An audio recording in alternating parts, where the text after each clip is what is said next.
Hello बच्चों, नमस्कार। कैसे आप सभी। एजुकेशन प्लेनेट के डिजिटल प्लेटफॉर्म पर आप सभी का स्वागत है। प्यारे बच्चों, ईएमआरएस जिस वैकेंसी का आपको इंतजार था, फाइनली ईएमआरएस का जो नोटिफिकेशन है आ चुका है।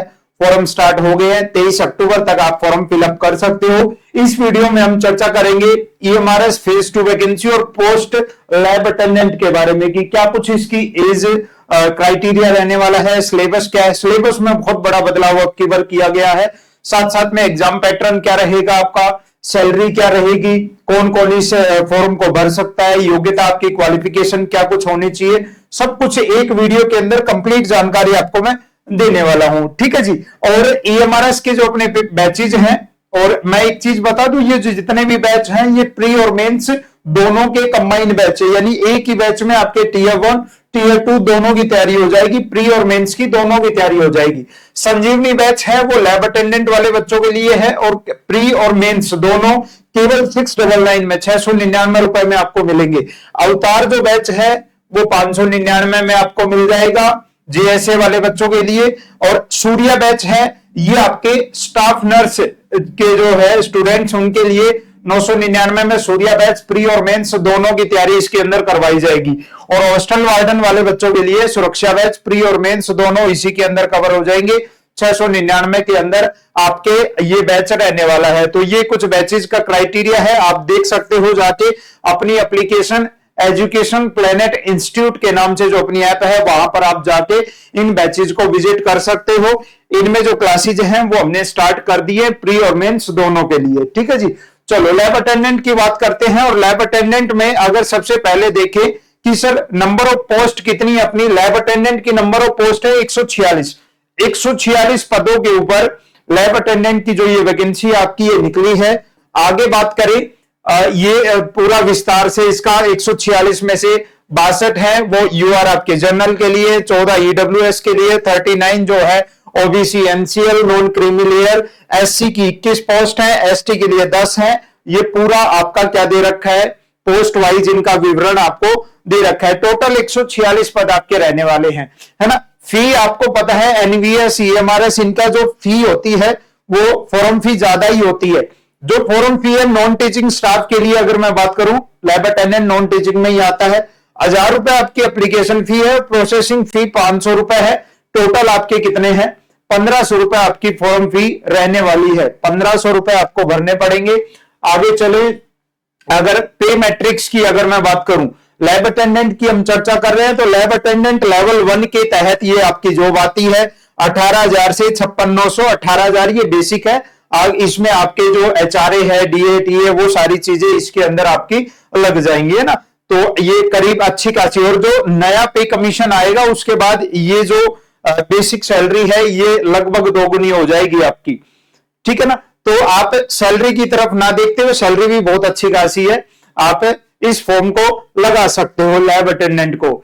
ठीक है जी। ये आपका एज के अंदर रिलैक्सेशन भी दे रखा है, और ये आपकी इधर जो योग्यता है वो यानी अप टू 30 इयर्स तक की आपकी एज है। 30 साल तक के अगर आप हुए हो तो फिर आप इस फॉर्म को लगा सकते हो, है ना। एज में रिलैक्सेशन भी है, जैसे यहां मैंने दिखा रखा है।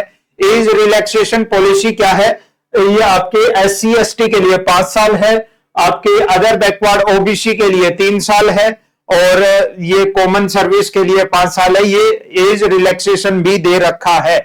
साथ साथ में सर योग्यता क्या होनी चाहिए इस फॉर्म को भरने के लिए, अगर आप 10th पास हो, साथ में आपके पास लेबोरेटरी का क्या है, डिप्लोमा है, डीएमएलटी है ना, डिप्लोमा है, सर्टिफिकेट है, तो आप इसको अप्लाई कर सकते हो। लेकिन अगर ये आपके पास नहीं है तो आपको होना चाहिए 12th पास, और 12th क्लास आपने की हो किससे, साइंस स्ट्रीम से की हो। किसे, साइंस स्ट्रीम से अगर आपने 12th कर रखी है साइंस स्ट्रीम से, तो आप इस फॉर्म को लगा सकते हो, लैब अटेंडेंट के फॉर्म को लगा सकते हो। सबसे बड़ा जो चेंजमेंट हुआ है अब की बार, सबसे बड़ा जो चेंजमेंट है वो आपके सिलेबस के अंदर है। किसके अंदर है, आपके सिलेबस के अंदर सबसे बड़ा चेंजमेंट आपका हुआ है। अब आपके पहले की तरह एक एग्जाम नहीं, अब आपके 2 एग्जाम रहने वाले हैं। एक टीयर 1 होगा, एक टीयर 2 होगा। टीयर 1 के अंदर अगर हम बात करें तो टोटल आपके एक नंबर एक आपका क्या, आपका रीजनिंग जो पहले भी आती थी रीजनिंग है, 25 क्वेश्चन है, और एक नया पोर्शन आपका मैथ और जोड़ दिया गया है, क्वांटिटेटिव एप्टीट्यूड मैथ्स और जोड़ दिया गया है। 25 क्वेश्चन आपके मैथ के हो जाएंगे। नंबर 3 जीके जो जनरल अवेयरनेस है, वो भी आपके 20 क्वेश्चन जनरल अवेयरनेस के रहने वाले हैं। जनरल अवेयरनेस जो पहले 15 नंबर की आती थी, अब वो 20 नंबर की कर दी गई है ना। रीजनिंग 15 की आती थी, अब वो 25 की कर दी गई है। साथ साथ में आपका मैथ भी 25 क्वेश्चन जोड़ दिए गए हैं। और आपको computer, basic computer 10 question basic computer के आएंगे, और साथ साथ में हिंदी और इंग्लिश को आपको 15-15 से घटाकर 10-10 कर दिया गया है। टोटल 100 नंबर आपका पेपर का रहने वाला है। 100 क्वेश्चन 100 मार्क्स के होंगे। 2 घंटे का आपको समय दिया जाएगा। नेगेटिव मार्किंग रहेगी, 1/3 आपकी क्या है वो नेगेटिव मार्किंग है। मार्किंग स्कीम भी नीचे लिख रखी है ना, जो आपकी है, इसमें नेगेटिव मार्किंग भी है। अच्छा, जो बच्चे टीयर 1 को देंगे, जिनका अच्छा स्कोर होगा, उसके बाद टीयर 2 के लिए आपको बुलाया जाएगा। केवल वही कैंडिडेट टीयर 2 में आएंगे जो शॉर्ट लिस्टेड होंगे इन द रेशियो ऑफ 1:10। 1:10 का मतलब एक पद के लिए 10 बच्चे आपके बुलाए जाएंगे। 146 पद हैं, तो लगभग 1400-1500 बच्चे जो हैं वो आपके मेंस के अंदर बैठेंगे, है ना। मेंस के अंदर बैठेंगे आपके 1500 बच्चे। तो प्रीलिम्स जो है ना, आप बहुत इंपॉर्टेंट है। हालांकि जो फाइनल सिलेक्शन है वो टीयर 2 के बेस पे होगा, लेकिन प्रीलिम्स बहुत इंपॉर्टेंट है। लाखों बच्चे इस फॉर्म को भरेंगे, लाख बच्चे कम से कम मैं बता रहा हूं इस फॉर्म को लगाएंगे। तो उन लाख में से शुरुआत में 1500 में आना सबसे बड़ी बात रहेगी। वहां तक पहुंचो, फिर आपका मेंस होगा, टीयर 2 होगा। टीयर 2 के अंदर ये 2 तरीके का, ये पूरा ऑब्जेक्टिव पेपर है, लेकिन ये ऑब्जेक्टिव प्लस डिस्क्रिप्टिव दोनों तरीके का होगा।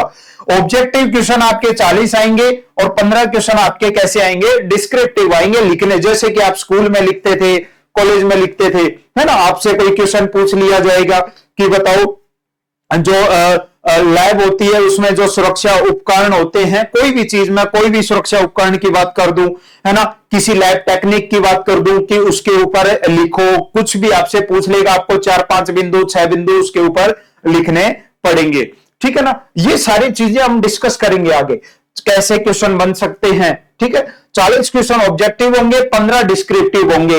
ऑब्जेक्टिव क्वेश्चन 1 मार्क का होगा, और डिस्क्रिप्टिव 1 क्वेश्चन कितने मार्क का, 4 मार्क का होगा। इस तरीके से 60 नंबर ये हो गए, 40 हो गए, 100 नंबर का आपका पेपर रहना है। 3 घंटे आपको इसके लिए मिलेंगे, 3 घंटे आपको इसके लिए मिलेंगे। और मेरिट लिस्ट जो तैयार होगी वो will be prepared on the basis of performance in tier 2। Tier 2 में जैसी परफॉर्मेंस होगी आपकी, उसके बेस के ऊपर आपका जो मेरिट है वो आपकी तैयार होगी बच्चे, ठीक है। तो ये पूरा पैटर्न है आपके लैब अटेंडेंट का। लैब अटेंडेंट का अगर आप प्री और मेन, सबसे पहले आपका मेन पॉइंट बन जाता है प्री को क्लियर करना, मेंस तक पहुंचना। मेंस तक पहुंचना सबसे इंपॉर्टेंट पॉइंट तो यही है आपका कि मेंस तक पहुंचो। सबसे पहले लाख बच्चों में से 1000-1500 बच्चों में आओ, सबसे पहले आप लाख बच्चों में से 1000-1500 तक आपकी रैंक आनी चाहिए, तब आप मेंस दोगे, ठीक है। और मेंस फिर बहुत इंपॉर्टेंट, क्योंकि वहां जितना अच्छा कंटेंट आपका लैब मैनुअल का होगा, मेंस में केवल और केवल लैब मैनुअल है आपके पास। क्या है? केवल और केवल लैब मैनुअल पूछी जाएगी मेंस में आपसे, ठीक है। तो संजीवनी बैच में पूरी तरीके से डेडिकेटेड है लैब अटेंडेंट के लिए। आप 699 रुपए में प्री और मेंस दोनों की तैयारी एक ही बैच में कर सकते हो। 2 साल इसकी वैलिडिटी रहेगी। ये जो प्राइस है ये 999 हम 999 फिक्स करेंगे। शुरुआती कुछ बच्चों के लिए ये 699 में आपको मिल जाएगा। आप जाके अभी परचेज कर सकते हैं। इसकी जो डेमो क्लासेज है वो कल से आपको इस बैच की डेमो क्लासेज जो है वो दिखने लग जाएंगी। टॉप टीचर्स, चाहे मैथ्स हो, रीजनिंग हो, इंग्लिश हो, हिंदी हो, जीके, टॉप टीचर्स आपको इन बैचेस के अंदर दिखने वाले हैं, जो आपके साथ बढ़िया तरीके से क्या करेंगे, मेहनत करेंगे। जय हिंद बच्चों, मिलते हैं नेक्स्ट सेशन में।